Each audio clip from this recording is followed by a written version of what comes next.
बिस्मिल्लाहिर्रहमानिर्रहीम। अस्सलाम वालेकुम। हवैसी पकवान में नई रेसिपी के साथ आपको खुशामदीद। आज मैं आपके लिए बहुत ही मज़ेदार और लजीज डिश लेकर आई हूँ जो मैं आपके सामने बनाऊँगी और आप इंजॉय करेंगे।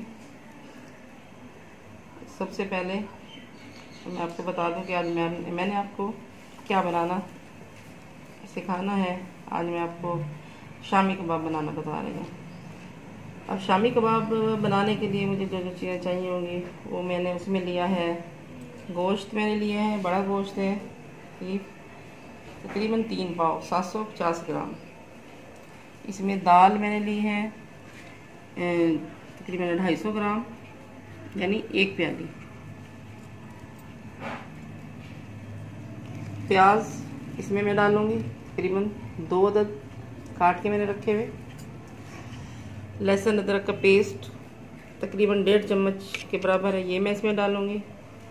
बाकी मसाले, नमक 1 चम्मच से थोड़ा सा ज़्यादा, यानी वो अपने टेस्ट के मुताबिक आपने रखना है, क्योंकि आपको पता है कि नमक का आजकल बहुत ज़्यादा इशू है, वो अपने अपने हिसाब से ही रखना है। हल्दी आधा चम्मच, धनिया पाउडर तकरीबन 1.5 चम्मच और मिर्च पाउडर या लाल मिर्च पाउडर भी तकरीबन मैंने 1.5 चम्मच रखा है ताकि नॉर्मल ही हो। और उसके बाद फिर ये अंडों का होगा, इसका कम्बिनेशन, यानी अंडे भी इसमें डलेंगे, ये बाद का काम है। सबसे पहले मैं करूँगी इसको, एक पतीली हम लेंगे और उसमें मैं ये गोश्त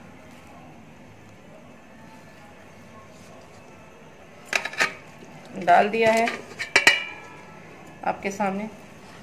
उसके बाद मैं इसमें दाल डालूंगी।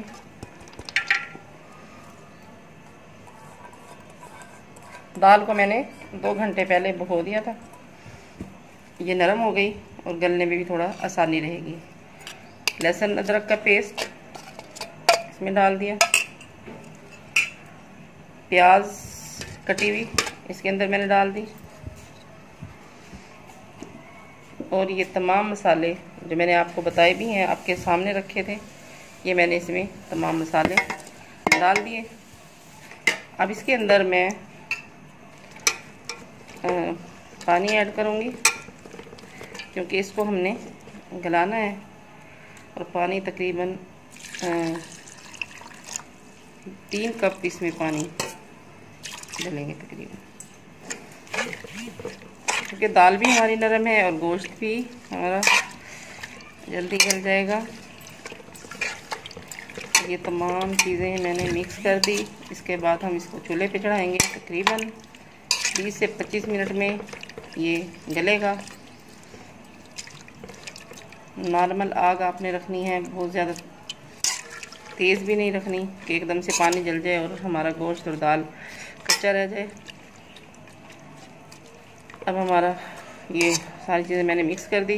अब इसको हम गलने के लिए चूल्हे पर चढ़ा देंगे। ये आपके सामने हमारा गोश्त और दाल गल गया है, ये शेप में हमारे पास है। सारे मसाले इसके अंदर मैंने पहले डाल दिए थे। अब हमने इसको एक कुंडी के अंदर और डंडे के साथ इसको कूटना है, जो कि हमारे घर में हर घर में ही होती है तकरीबन। इसके अंदर हम डालेंगे और इसको अच्छी तरह से कूट कर यकजान करेंगे, इसको मैश करेंगे ऐसे करके।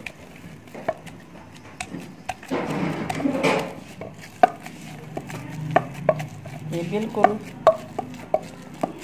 मिक्स हो जाएगी दाल और गोश्त मसाले। इसी तरह सारे गोश्त को और दाल को हमने इसके अंदर कोट लेना है।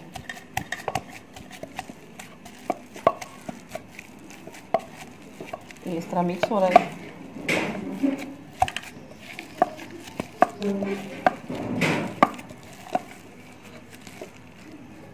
देखें इस तरह बिल्कुल ये यकजान हो जाएगा।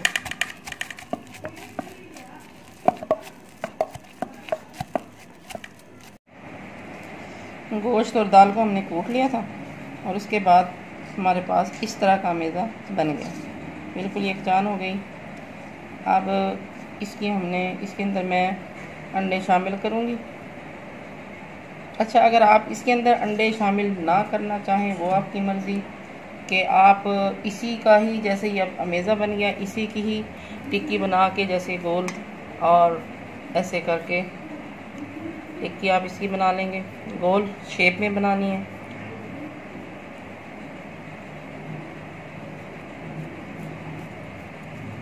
इस तरह करके, और इसके ऊपर जैसे अंडे यहाँ पे, ये अंडे मैंने इधर रखे हैं फेंट के, तो आप इस टिक्की को इस कोट में भी आप करके उसके बाद फ्राई कर सकते हैं। लेकिन मैं अब आपको ये जो तरीका बता रही हूँ वो थोड़ा चेंज है। मैं ये अंडे जो है ना इसी के अंदर डाल रही हूँ ताकि ये अच्छी तरह इसमें मैश हो जाएं और जुड़ भी जाएं ये, यानी अंडा इसके अंदर ही पक जाएगा। अब आपके सामने मैं इसको मैश करूँगी।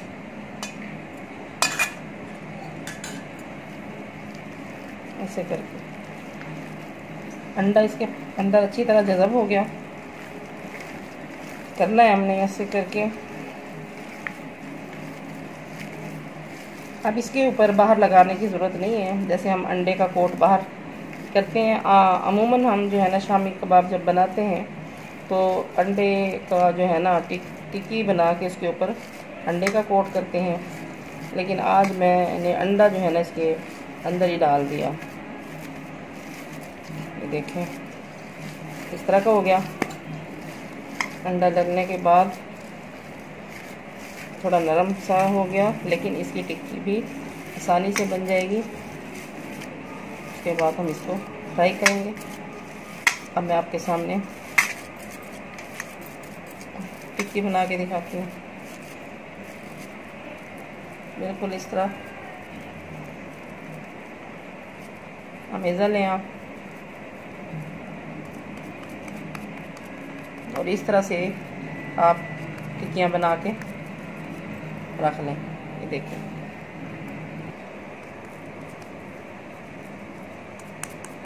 इस तरह से जो है ना बारी बारी तमाम जो अमेज़ा हमारे पास पड़ा है इसकी हम टिक्कियाँ बना के रख लेंगे, बिल्कुल गोल शेप में।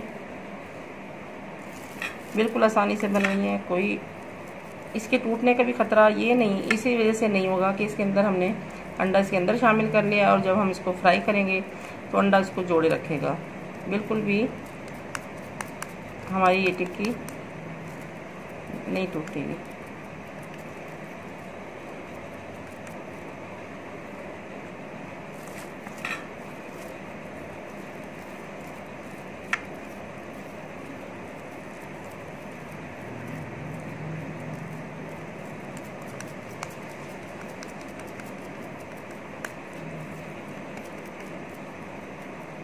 ये देखें के सामने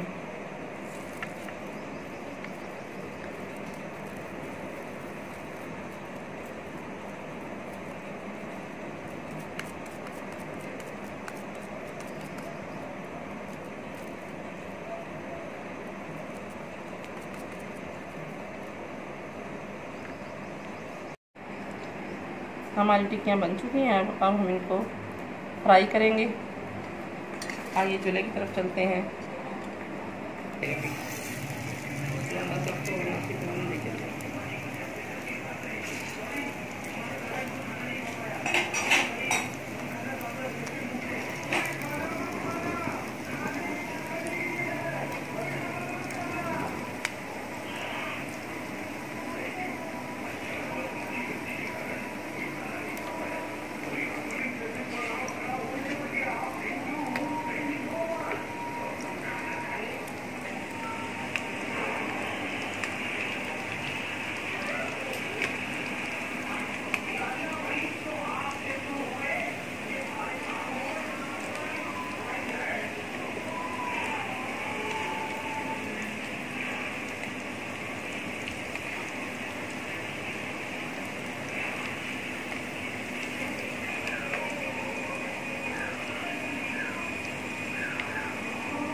यो ना आ जाए तेल जो मसूर गंदा है।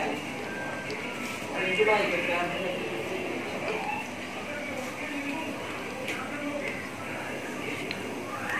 छोकरे भी तो नहीं काम करवाएंगे, थोड़ा सा भी कर करेंगे।